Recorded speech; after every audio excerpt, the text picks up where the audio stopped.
Hi friends, welcome back to Vani వంటిల్లు.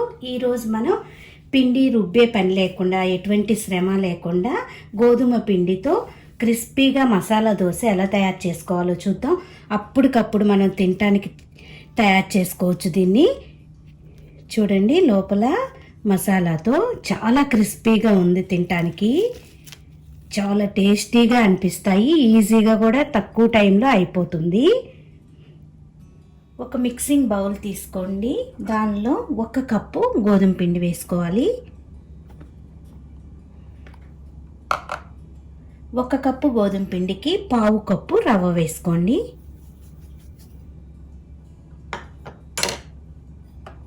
Half tea spoon ఉప్పు వేసుకోండి. మొత్తం ఒక్కసారి కలుపుకొని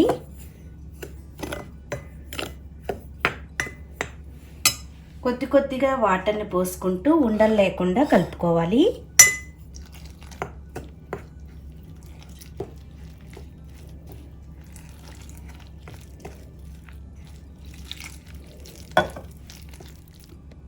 ఈ విధంగా పిండి అంతా కలుపుకున్నాక మూత పెట్టి 10 నిమిషాలు పక్కన పెట్టుకోండి. ఇప్పుడు దీనిలోకి మనం మసాలా కూర రెడీ చేసుకుందాం. స్టవ్ ఆన్ చేసుకుని బాండీ పెట్టుకోండి. దానిలో 2 స్పూన్ల ఆయిల్ వేసుకోండి. ఆయిల్ వేడయ్యాక పచ్చిశనగపప్పు, మినపప్పు, ఆవాలు, జీలకర్ర, దీనిలోని ఒక ఎండుమిరపకాయని ఇలా తుంచి వేసుకోండి. తాలింపు వేగాక, ఆవాలు చిట్టుపట్టమని మనకి తాలింపు వేగాక దీనిలో కరివేపాకు, మీ స్పైస్ని బట్టి పచ్చిమిరపకాయలు ఇలా సన్నగా ముక్కలు కోసి వేసుకోండి. 1 ఇంచ్ అల్లాన్ని ఇలా సన్నగా ముక్కలు కోసి వేసుకోవాలి.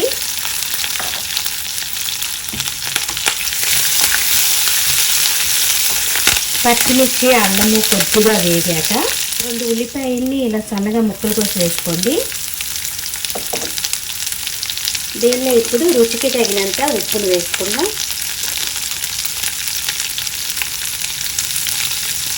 కొద్దిగా వేగాక దీనిలో పసుపు వేసుకోండి. 1/2 టీ స్పూన్ పసుపు వేసుకుందాం.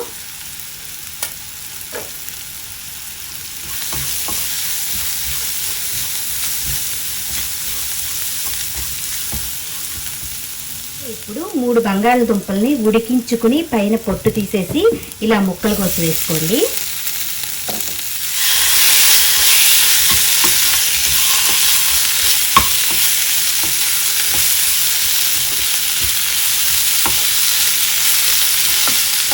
ఈ బంగాళదుంపకి కొద్దిగా మసాలా పట్టే వరకు 2 నిమిషాలు వేయించుకోవాలి.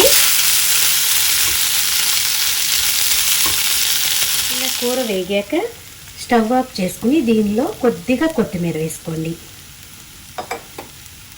ఇప్పుడు మనకి కూర రెడీ అయిపోయింది. దీన్ని పక్కన పెట్టుకుని 10 నిమిషాల తర్వాత మనకి రవ్వ నాని పిండి రెడీ అయ్యింది కదా. మనం అప్పటికప్పుడు వేసుకునే దోశలు కాబట్టి దీనిలో ఇప్పుడు మీరు 1 స్పూన్ ఈనోని వేసుకుందాం. మీ దగ్గర ఈనో పౌడర్ లేకపోతే వంట సోడా కూడా ఒక 1/2 టీ స్పూన్ వంట సోడా వేసుకోండి. ఇప్పుడు ఈ పొడి అంతా కలిసేలా కలుపుకుందాం. ఇప్పుడు మనకి దోశ పిండి రెడీ అయిపోయింది. చూడండి, మనకి పిండి పులిస్తే ఎలా ఉంటుందో అలా వచ్చింది. ఇప్పుడు స్టవ్ ఆన్ చేసుకుని దోశ ప్యాన్ పెట్టుకోండి. దోశ ప్యాన్ వేడయ్యాక ఇప్పుడు మనం దోశను వేసుకోవాలి.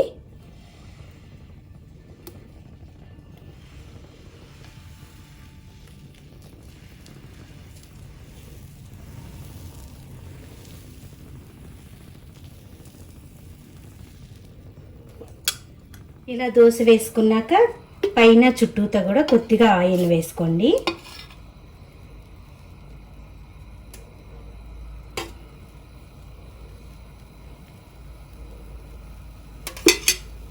దోశ ఇలా క్రిస్పీగా వేగాక దీనిలో ఇప్పుడు మనం మసాలా దోశ కాబట్టి దీనిలో మసాలా రెడీ చేసుకుని పెట్టుకున్నాం కదా, మధ్యలో ఇలా మసాలా పెట్టుకుందాం.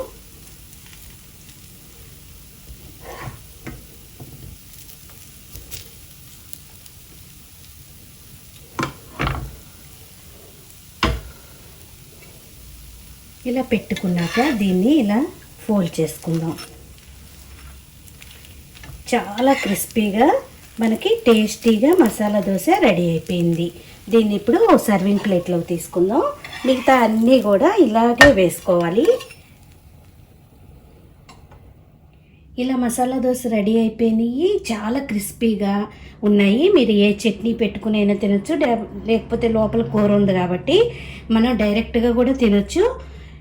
మనం పిండి రుబ్బే అవసరం లేకుండా, ఎటువంటి శ్రమ లేకుండా అప్పటికప్పుడు ఈజీగా మనం ఇలా తయారు చేసుకోవచ్చు. ఈ వీడియో నచ్చితే మీరు కూడా ఒకసారి ట్రై చేసి చూడండి. లైక్ చేయండి, షేర్ చేయండి, కామెంట్ చేయండి. మరిన్ని వీడియోల కోసం వాణి వంటిల్ని సబ్స్క్రైబ్ చేసుకోండి. Thank you for watching.